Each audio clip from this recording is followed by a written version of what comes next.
Hi, இன்னைக்கு நம்ம என்ன பார்க்க போகிறோம்னா, நம்ம மந்த்லி பிறந்தாலே ஒரு சேலரி நமக்கு வந்து எப்போவுமே கிரெடிட் ஆகும். அது கிரெடிட் ஆகிறத நம்ம எப்படி ஸ்பிட் பண்ணி செலவு பண்ணலாம், அந்த ஒரு ஸ்ட்ராட்டஜியை இன்றைக்கி பார்க்க போகிறோம். ஃபஸ்ட்டு நம்ம அன்றாட செலவு இருக்குன்னு மந்த்லின்னு இருக்கும். அது 50% கம்பல்சரி எடுத்து வச்சுக்கோங்க. அந்த 50%ல் உங்கள் வீடு, நீங்கள் சாப்பிட்ற ஃபுட்டு, உங்கள் கிட்ஸுக்கு செலவு பண்ணுறது, எஜுகேஷன், ஸோ கம்பல்சரி செலவுக்கு அந்த 50% எப்பவுமே ஒதுக்கி வச்சுக்கோங்க. அடுத்து வந்து ஒரு 10%, அந்த 10% எப்படி செலவு பண்ணணும்னா, உங்கள் ஃபேமிலிக்கு நீங்கள் ஏதாவது ஒரு வெளியே கூட்டு போகிறீங்க, ஒரு ஃபுட்டு, அந்த மாதிரி எக்ஸ்ட்ரா ஒரு சினிமா அந்த மாதிரி ஸ்பெண்ட் பண்ணுறதுக்கு ஒரு 10% இன்வெஸ்ட்மெண்ட் பண்ணலாம். அடுத்து ஒரு 5%, அந்த 5% உங்கள் இண்டிவிஜுவலுக்கு செலவு வச்சுக்கலாம்.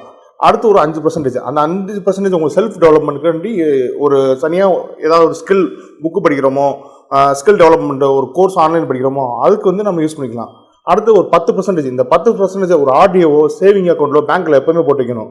அடுத்து ஒரு 20%, இந்த 20% எப்படின்னா ஷேர் மார்க்கெட், மியூச்சுவல் ஃபண்டு, எல்லாம் உங்களுக்கு எதுவுமே முடியல, கோல்டில், லேண்டில், இந்த மாதிரி ஒரு ஸ்பிட் பண்ணி ஒரு 20% சேவ் பண்ணால் நம்ம லைஃப் வந்து இந்த மாதிரி இந்த ஸ்ட்ராட்டஜி ஃபாலோ பண்ணால் நம்ம ஒரு லைஃப்பில் ஒரு நல்ல ஒரு கோல் லாங் டைமாக போகலாம். இந்த டிப்ஸ் உங்களுக்கு பிடிச்சிருந்துச்சுன்னா மைண்ட் ட்ரிகர் சேனலை சப்ஸ்கிரைப் பண்ணுங்கள்.